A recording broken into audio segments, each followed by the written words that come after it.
Hi, Richard. Hello, Tosin. How are you? I'm doing fine. Thank you. And you? I'm doing fantastic. It's a gorgeous day here in Palm Springs.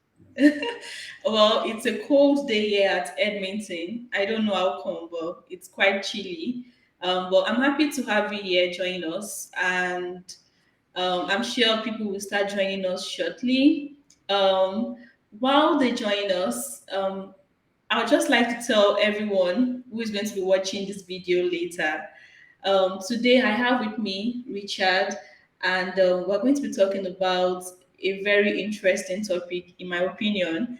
And I think from the way people have responded to this event, I think it's an important topic for most firm owners. So, we're talking about how to identify ideal clients and clients you should never take on. Really important, because at the end of the day, the kind of clients you take on will determine your profitability as a business, your sanity as a business owner, and so many things. So it's an interesting yet important topic. What do you think, Richard? You nailed it with the sanity portion. Taking on the right client is so important for not just any accounting firm, but every firm out there. Uh, Working with non-ideal clients is just a horrible existence. You Yeah. know, and when you can identify the clients to work with, you're halfway there. Yeah. It's so much better. Absolutely, absolutely. And this cuts across different industries, not just accountants and bookkeepers. Every business owner should definitely, attract the right clients, not the wrong type of clients. Okay, so enough chit chats. Let's get into it. Richard, you are a consultant, and at the same time you run a community. I would like you to tell us about you. Why do you do these things you do? Tell us about Why you. do the things that I do? Well, that's a complicated answer, but I'll tell you a little bit about the things that I do first. So, Okay. I have two sides to my business, two different companies. One is called Quaser Cowboy. Quasar Cowboy is where I work with folks in a one-on-one setting. We identify goals and we achieve them. It's very straightforward work in what we do on the Quasar Cowboy side of things. About 7 years ago, we started Roundtable Labs.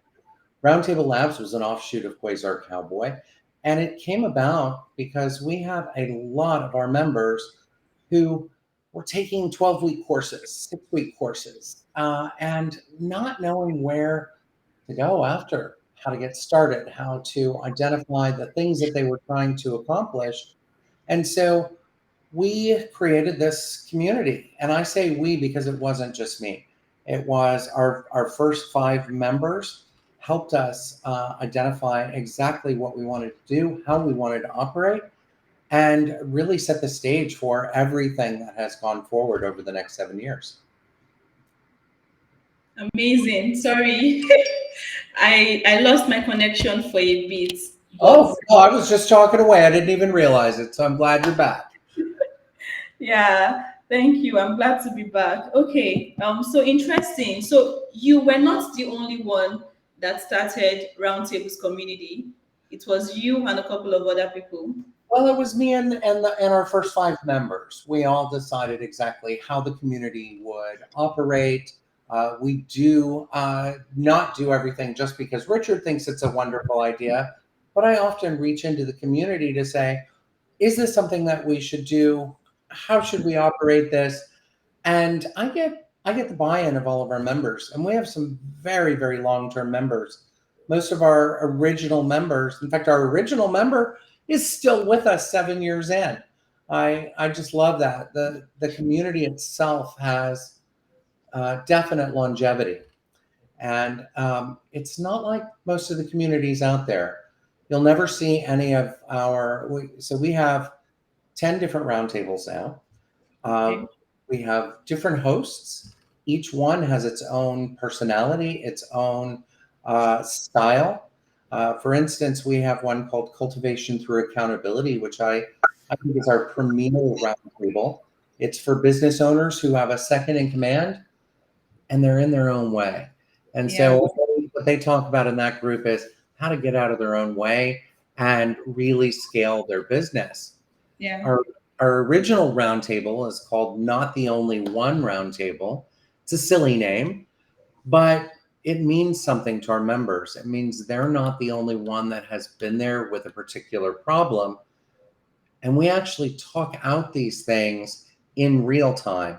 We don't have me standing up on a stage with a PowerPoint and a pointer talking about Yeah. predetermined set of things. Mm-hmm. We talk things out as they're happening.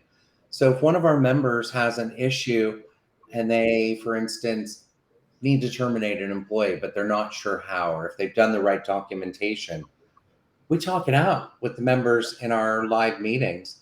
And also, we can talk it out in our online community, which is run through the Circle platform, which I absolutely love. Yeah, amazing, amazing. I feel like every professional or business owner needs a community to help you, move forward and achieve your goals. So well done to you and your team. Thank you. Okay, so we've got an interesting topic, like I said earlier, to discuss today, and I'm really interested in it because, yeah, even though I'm a professional, I think I have the heart of a business owner, and so I like having these kinds of conversations, right? So let me just ask you straight up, Richard, what is or who is an ideal client and a non-ideal client? How would you describe these two? So, the first thing to understand is there's not one answer for that question. There's multiple answers with multiple layers and multiple variables. But there are some things that you can do to identify who the right client is for your business. So, if you're a service based business, you don't want to work with everybody. Yeah, You want to work with clients that really will work well with you, and they are going to complement the business. And I don't mean complimentary. They're going to talk about it in a complimentary fashion. I mean, they're going to complement the work that you're doing.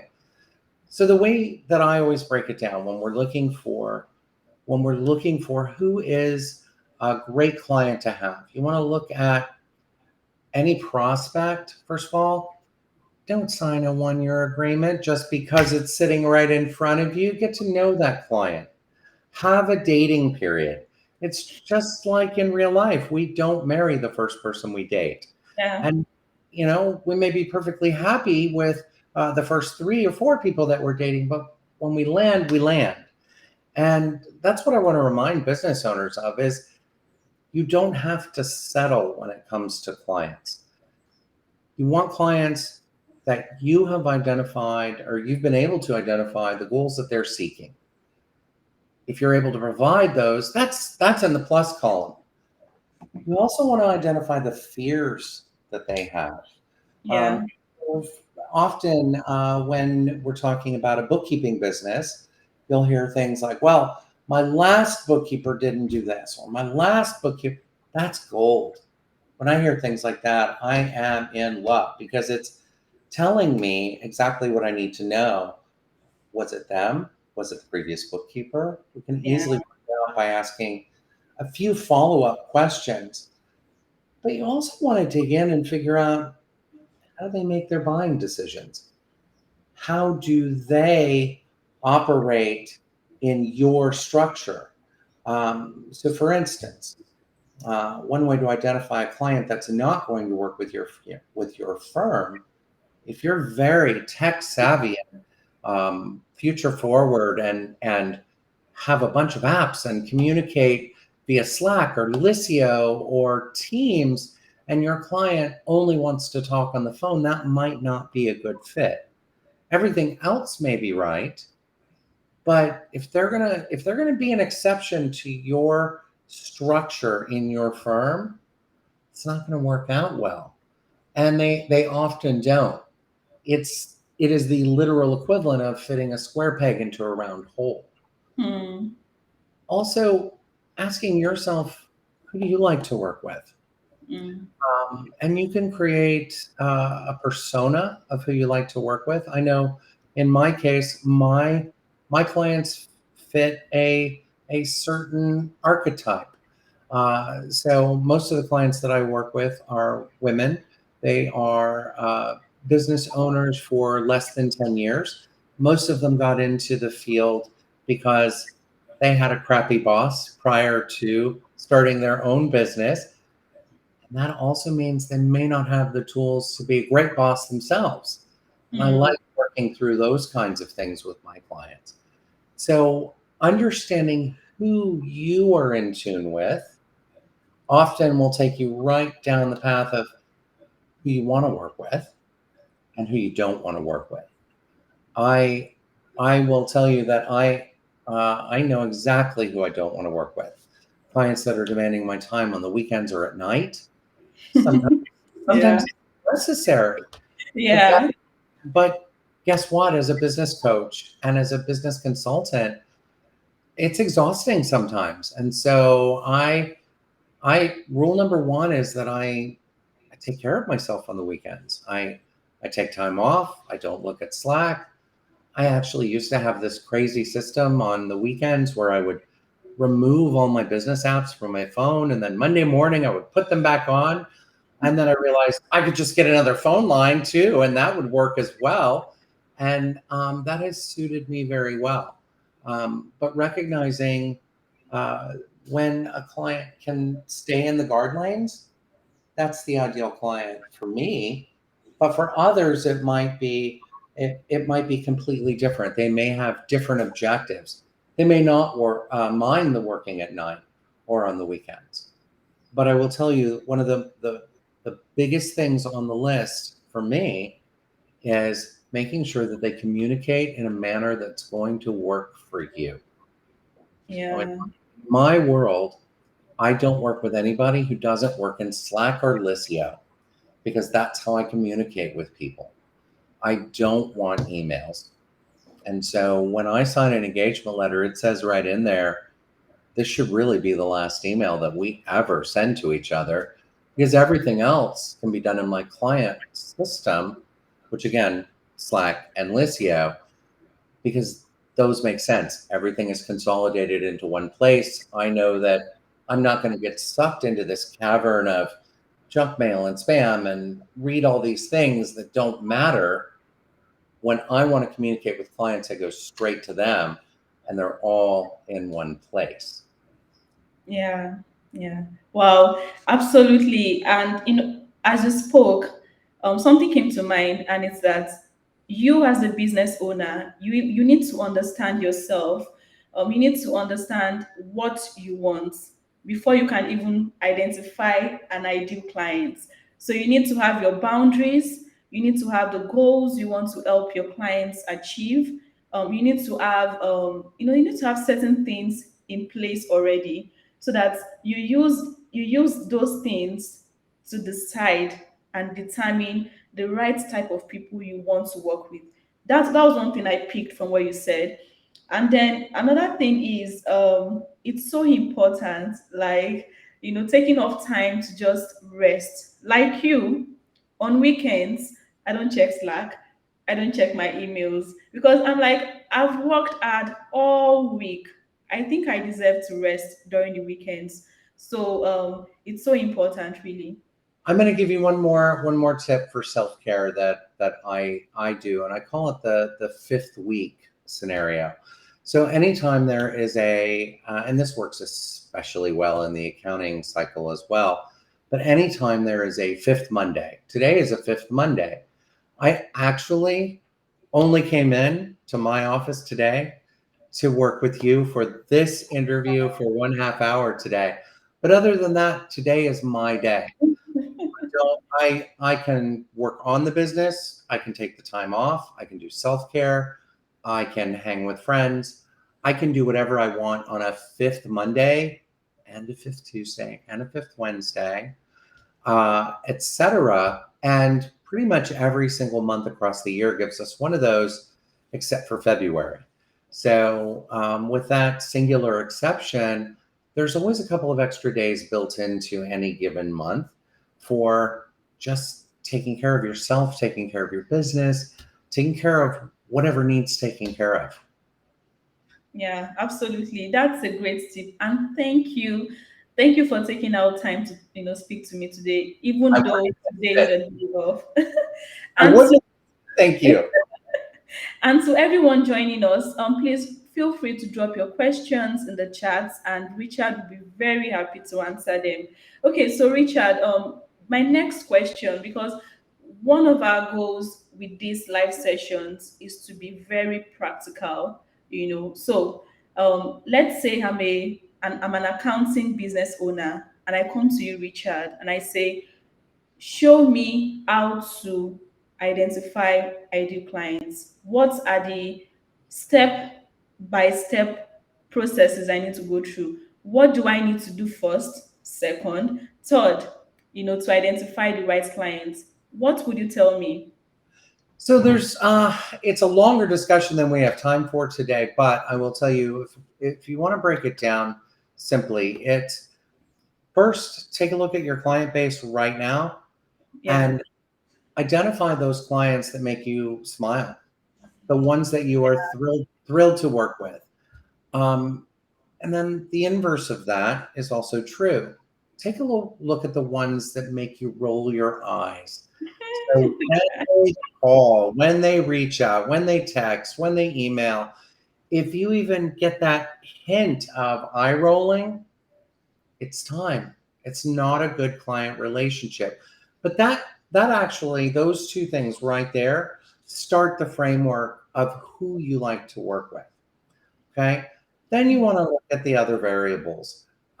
For instance, if you're an accountant, are you a generalist across every single kind of accounting? Do you focus on nonprofits? Do you focus on construction? Do you focus in some particular area, even a portion of your business, not necessarily all of your business, but a portion of it? If a client falls into that, that's kind of putting them more on the ideal client scale. The other aspect of it is about pricing. A client who has no qualms about your pricing is a client that I want to work with.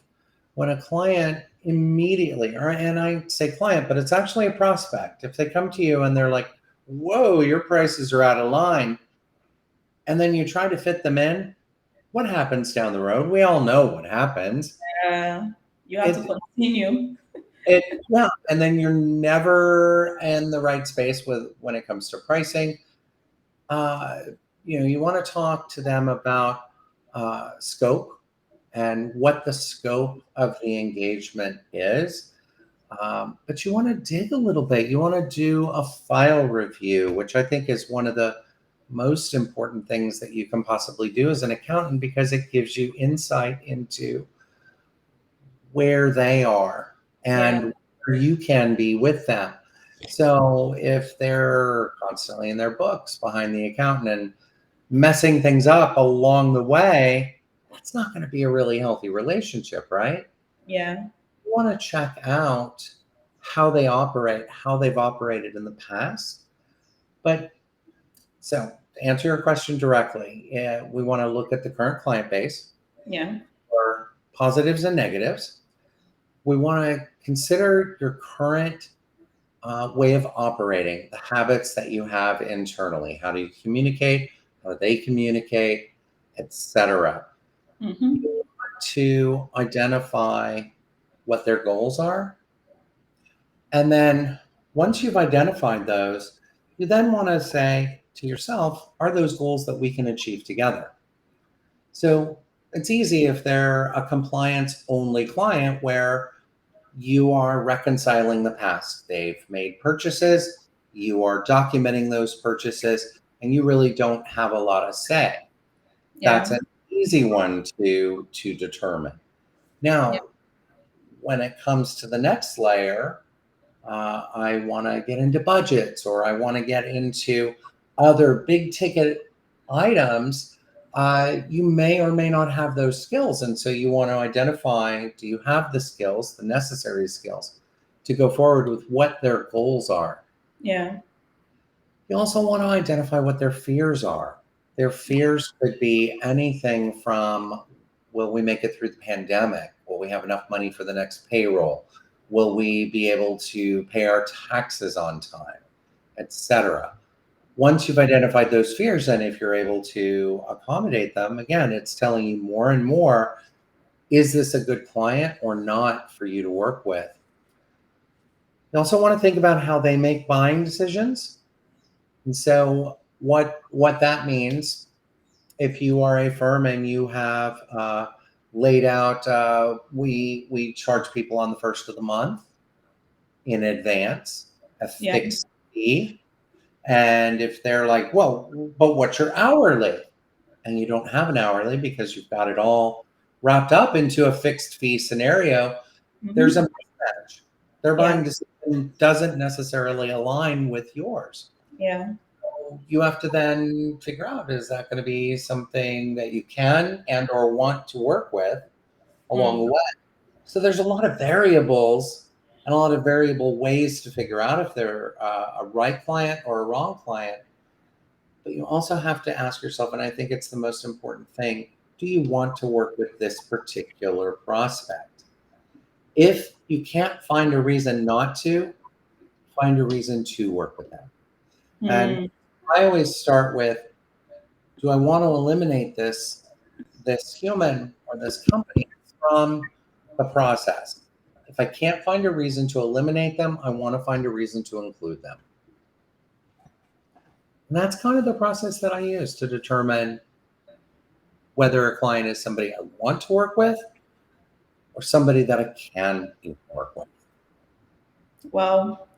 Amazing. I love the fact that you broke it down into really relevant and important points. So the point about goals, imagine someone comes to you and tells you, this is my goal. And then 6 months down the line, or even 1 year down the line, these goals are not being achieved. Frustration sets in both from the client side and from the business owner. So it's so important to be aligned in all the important ways. All I the important I ways. agree, but I'm also going to say the job of a good consultant is to check in on those goals on a regular basis. Hmm. It shouldn't be a surprise that goals change because they Yeah, do true. change on a constant and regular basis. That's true. Yeah. The folks that I work with, when we initially start, and I'm talking about one-on-one Yeah. scenarios, Hmm. when we initially start, we have an entire list of all the goals and all the things. Yeah. And what I am doing is helping them eliminate the goals that they've had stuck in their head for the last 10 years because there's a reason that they haven't gotten to them. This Hmm. side project that's been taking up space in their head rent free, we're going to eliminate it because it hasn't been done. It might be a great idea, but it's not necessarily the right time. We may Hmm. want to focus on any number of things: getting the person a day off, helping them scale their business, helping them pick a niche. If a niche is even right for them, some Yeah. people should stay generalists, some people should niche. So there's a lot of different directions to go, but to me, goals are a fluid thing. And while accountants love calendars and they love to say the first quarter goal is this, and if I don't hit this, then the rest of the year is, I'm like, no, stop. Let's just hit attainable goals. Let's start with, we have a goal of achieving X number of dollars in gross revenue. We don't have to artificially say that it will be achieved within 90 days. We can just work towards achieving it and how we're going to achieve it. Yeah. So we don't have that artificial failure point of the calendar. Now, at some point, we may adjust it so that it can be attained easier, more easily. But I'm not a big fan of saying, okay, the calendar just started ticking and we've got 90 days to accomplish this one thing. Often when we talk about goals, they are short term, midterm, and long term. And I am all about focusing on the short and the midterm because they feed into that long term goal. So sometimes, and what I mean by that, a long term goal may be an exit strategy 5 years from now. But the Mm-hmm. short term goal may be getting all contracts in place so that we can accomplish that long term goal down the road. So it's Mm-hmm. all about seeing how the goals interoperate and weave together, figuring out what the dependencies are and what's achievable. I will never forget. I'm gonna call out one of our roundtable hosts. She hosts Dream to Team Roundtable, which is all about employment and employment issues as people start to expand their team. And when she came to me, she said, just want to go. I have a goal of just having a day off, which is laudable. And now I think the goal is to hire the 10th employee. So things have changed and Yeah. in all the time that we've worked together. But what I distinctly remember is that first meeting where she just wanted a day off. She didn't want employees. We came around to that by constantly reevaluating the goals and achieving little goals along the way. So we were never defeated. We always hit our mark. Yeah, yeah, absolutely. That makes sense. Goals continue to morph and change as as the business grows. That's so true. Okay, so my next question, Richard, how should business owners, how should accountants and bookkeeping firm owners approach or respond to non-ideal clients? So of course there will be times when a prospect comes to you and from the first meeting or the second meeting, you already know that we can't work together. So how do you handle such clients or such prospects? Sure. It's actually pretty easy to say no. No is a complete sentence. Yeah. That is the first thing that I like to share with people. No is a complete sentence, and we're all people pleasers. And we Mm, all are like, oh, a prospect, and they want me, but I don't want them. So how do you say no? mm, I unfortunately our goals are not aligned, but I do have somebody that I would yeah. like to refer you to. So if they're not a jerk, if they're not somebody who's demanding, etc., take an extra moment. Work with somebody in your own community who that client might be right for. Leave them in a better place than you found them. Um, Saying no is not a difficult thing when you realize it wouldn't be good for you and it wouldn't be good for them. Get them into the place that it would be right for them. Yeah, I love the fact that you talked about recommending them to maybe a colleague or a friend, because there's someone out there who might be an ideal partner for them. So yeah, absolutely. So it's been insightful so far, and we're coming to the end of this conversation, just because accountants and bookkeepers and CPAs are very busy people, so we don't want Don't to. forget don't forget about EAs. They always get forgotten. So don't forget And the them. key is like they are very busy. So we want to just make this as short as possible, but very impactful. So my question is, after after you've identified an ideal client, what's the next thing or the most important thing you need to do to move them forward? So I am a firm believer in cutting loose of all the garbage that gets in the way. Um, Absolutely. One of the biggest things is well, I'm going to send them a proposal and then they can look over that proposal and they can say yes or no.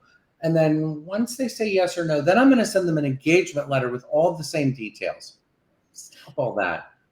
if you have a meeting of the minds, if you are in agreement and they are in agreement, you've agreed on a price, you've agreed on a scope, you've agreed on all the things moving forward, including the fact that the scope may change and that there may need to be some price adjustment down the road, Yeah. then everybody's in alignment. Send an engagement letter and don't get started until they sign it, and get a credit card authorization or an ACH authorization on file and get them onboarded. Now, one of the other pieces of advice that I do have for people is don't rush them into the onboarding process tomorrow.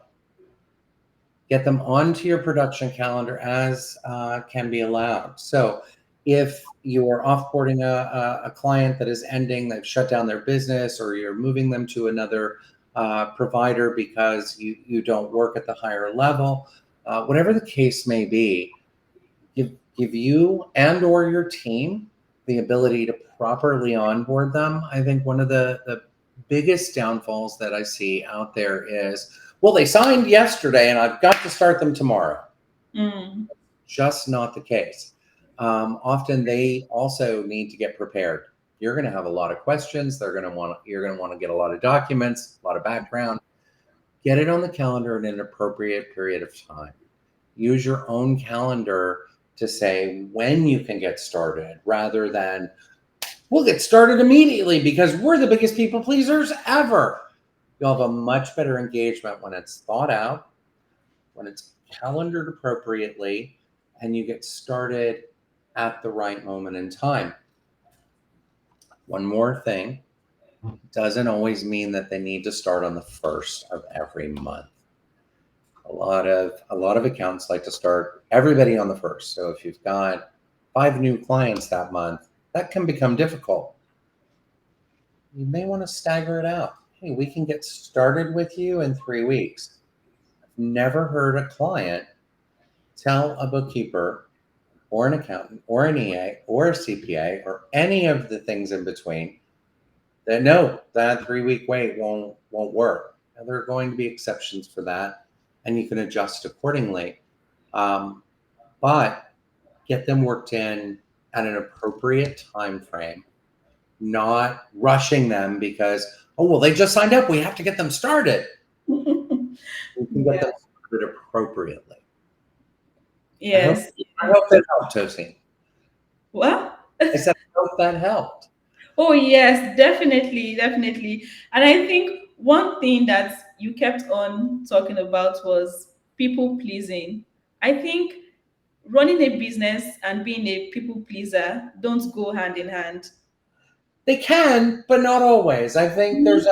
there's a 75% overlap in the Venn diagram that you want to be on the Yeah. watch for. I want to please people. I think the golden rule that is understanding your own values in your own company. Yeah. This goes off into a whole other direction, but understanding, like, one of the values in my company is always do the right thing, always. And Always. Yeah. sometimes doing the right thing means admitting you were wrong. It means admitting that you're human and made a mistake. It also means taking ownership of things, but it also means running your business like a business. And that means sometimes you have to start people a couple weeks from now rather than next day, even if they want to get started next day. Yeah. Absolutely. Exactly. Exactly. You need to run your business like a business, and that's really it. Okay. I think we've come to the end of the conversation, Richard. And I would like to say, if you have anything to add, here's the time for you to add anything else. I think we covered everything on the topic that I can add in a 30-minute discussion. If it's okay, I would love to get a little plug for our community. We're about 200 members strong at this point. We have 10 different cohort groups that all funnel up into one big giant group. And what I will say is the groups, the small groups, they are Yeah. tight. They are very tight with each other, and they help each other solve everyday real world problems that are coming up in their firm. These are not esoteric things that happen to other people. These are what's happening to them. They are open and honest and just put it out on the table. Somebody else has been there before them, and they always work through all of the situations together.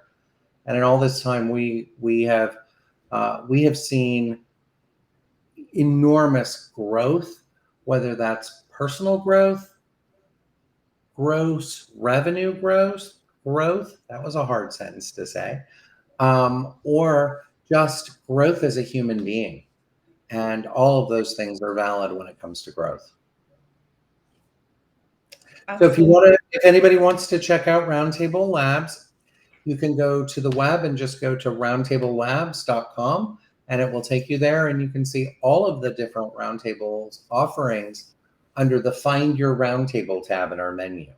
So yeah, check us out if you have any inclination to do so. And Tosine, I want to say thank you for having me on today. I am very excited about the Financial Sense live streams you've got going on. Thank you. Thank you. There's a comment.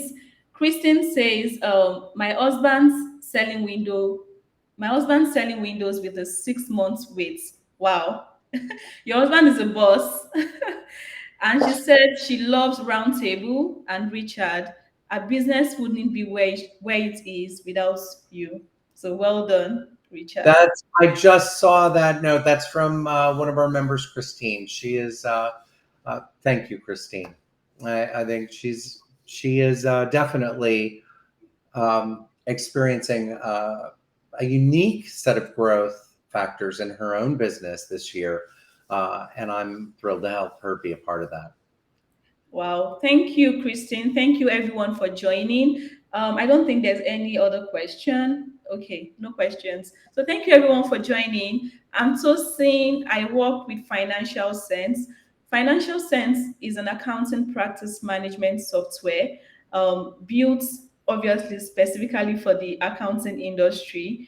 You can check us out on financialsense.com, and you can try us out for free for 14 days.